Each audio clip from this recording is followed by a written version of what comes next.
রবিবার সপ্তাহের শেষ ছুটির দিনটিতে প্রায় সব বাড়িতেই কম বেশি ভালো ভালো পদের রান্না হয়।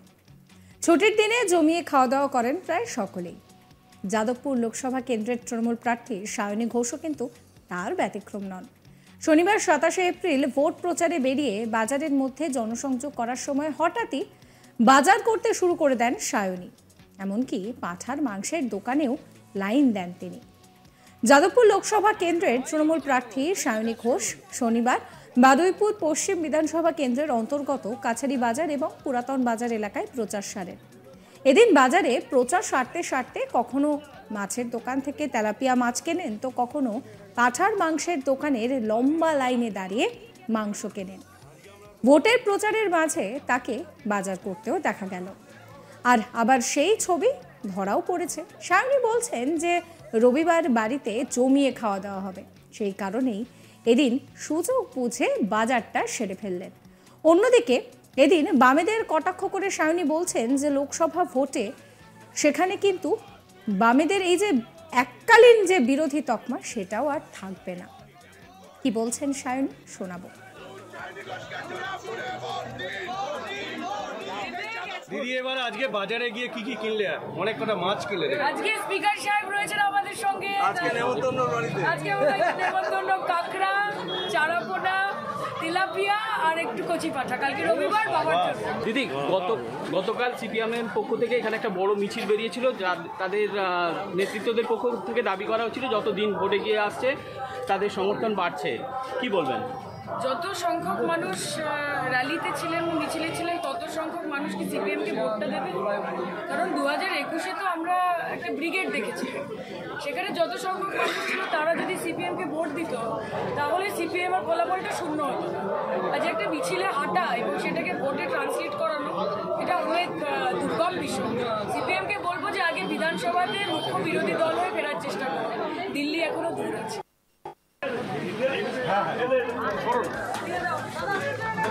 হয়নি কিছু এখনো, সেইটা যা শুরু হলো।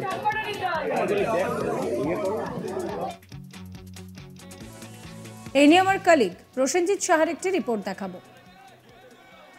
নির্বাচনী প্রচারে বেরিয়ে এবার বাজার সারলেন যাদবপুর লোকসভা কেন্দ্রের তৃণমূল প্রার্থী সায়নী ঘোষ। বারুইপুরের পুরাতন বাজার এবং কাছারি বাজার এলাকায় তিনি সকালবেলা প্রচার সারেন। প্রচার সারার পাশাপাশি বাজারের যেমন দোকানদার ব্যবসায়ীদের সাথে তিনি জনসংযোগ করেন, তেমনি এই বাজারেই যে পাঁঠার মাংসের দোকান রয়েছে বা মাছের বাজার রয়েছে সেখান থেকে তিনি বাজারও করেন নিজের পরিবারের জন্য।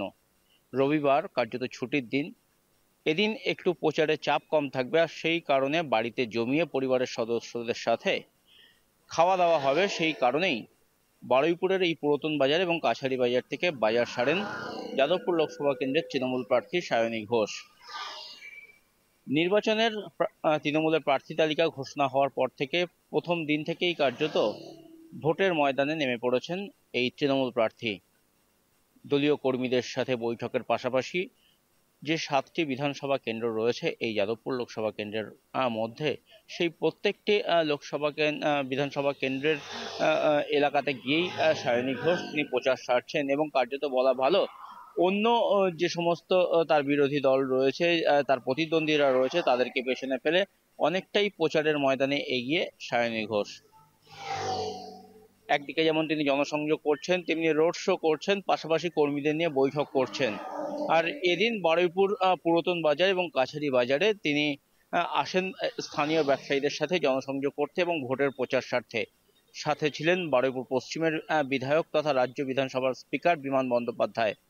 এছাড়াও বারুইপুরের সমস্ত তৃণমূল কংগ্রেস নেতৃত্বরা সকলকে সাথে নিয়েই ভোটের প্রচার করেন তিনি এবং ব্যবসায়ীদের কাছে গিয়ে তাদের সাথে জনসংযোগ করেন এবং এই কেন্দ্র থেকে তিনি যে এবারে তৃণমূলের প্রতিদ্বন্দ্বিতা করছেন এবং জয়ের ব্যাপারে তিনি যে আশাবাদী সেই বিষয়টিও এলাকার সাধারণ মানুষ এবং ব্যবসায়ীদেরকে তিনি জানান এবং তাদের কাছে ভোট ভিক্ষা করেন, তিনি ভোট চান এবং তাকে যাতে আশীর্বাদ করেন সাধারণ মানুষ, সাধারণ ভোটাররা, সেই বার্তাও তিনি দেন। আর এই সুযোগে তিনি সেখানে বাজারও সেরে নেন। দীর্ঘক্ষণ পাঁঠার মাংসের দোকানে দাঁড়িয়ে ব্যবসায়ীদের সাথে কথা বলেন এবং সেখান থেকে মাংস কেনেন সায়নী ঘোষ, পাশাপাশি মাছ বাজার থেকেও তিনি মাছ কিনেছেন। তার দাবি যেহেতু নির্বাচনের প্রচার চলছে সেই কারণে বাজার করার আলাদা করে কোনো রকম সময় পাচ্ছেন না, তাই প্রচারের মাঝখানে যখন যে বাজারে সুবিধা হচ্ছে সেখান থেকেই তিনি বাড়ির জন্য বাজার সারছেন।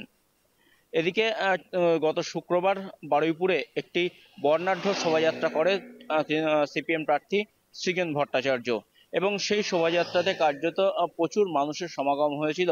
সেই প্রসঙ্গে সায়নী ঘোষকে জিজ্ঞেস করা হলে তিনি বলেন যে লোকসভা তো অনেক দূর, সিপিএম কার্যত আগে বিধানসভাতে একটি আসন পেয়ে দেখাক, তাদের যে শূন্য হয়ে রয়েছে আসন সংখ্যা সেই খরা কাটাক এবং বিধানসভাতে প্রধান বিরোধী দল হয়ে দেখাক, তারপরেই কার্যত তারা লোকসভা নির্বাচনের কথা ভাববেন।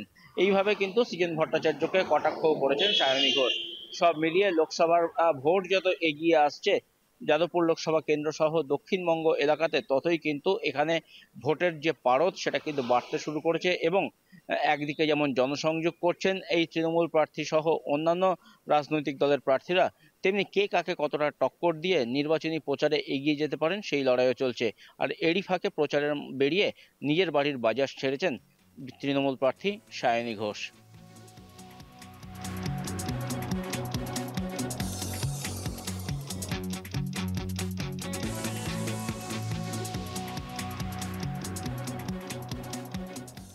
ভোট যতই এগিয়ে আসে ততই প্রচারে যেন জোর বাড়াচ্ছেন প্রার্থীরা।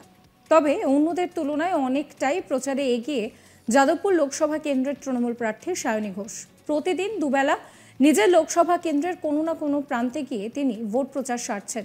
রবিবার বিকেলে বারুইপুর পশ্চিম বিধানসভার অন্তর্গত পূর্ববন্দরপুর এলাকার একটি পার্কে চা চক্রে যোগ দেন তিনি। সঙ্গে ছিলেন বিধানসভার বিধায়ক তথা রাজ্য বিধানসভার অধ্যক্ষ বিমান বন্দ্যোপাধ্যায়।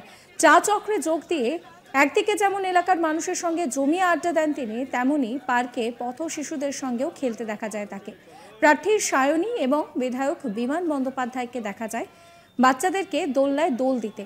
বিরোধীরা যতই তার সম্পর্কে অপপ্রচার করুক না কেন সেই বিষয়ে পাত্তা দিতে নারাজ এই তৃণমূল প্রার্থী।